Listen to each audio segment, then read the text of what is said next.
సాహసించి పాపం చేసిన వాడు మనుషుల్లో ఏమవుతాడు? కొట్టివేయబడతాడు. అంటే చంపబడతాడు. చంపేస్తారు, నిర్దాక్షిణ్యంగా చంపుతారు ఆ రోజున.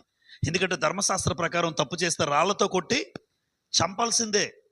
కాబట్టి సాహసించి, తెగించి, పాపమని తెలిసిన, బుద్ధిపూర్వకంగా చేసిన, ఇష్టపూర్వకంగా చేసిన, ఒక పథకం వేసుకుని చేసేది మరణకరమైన పాపము. ఆ పాపం చేసిన వాడు తన ప్రార్థన చేసిన దేవుడు వినడు, తన కోసం ఏ వ్యక్తి ప్రార్థన చేసిన దేవుడు వినడు. ఎంత ప్రాముఖ్యం చూడండి మనందరి జీవితాల్లో. చాలా తేలిగ్గా తీసుకుంటారేమో మనుషులు. నాకు భయం వేస్తుంది.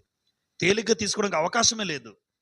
ఒకవేళ కావాలని నేను చేస్తే, పాపం అని తెలిసి కూడా నువ్వు చేస్తే నీకు క్షమాపణ లేదు. మందిరానికి వచ్చి ఎన్ని గొప్ప కార్యాలు చేసినా నాకైనా క్షమాపణ ఉండదు.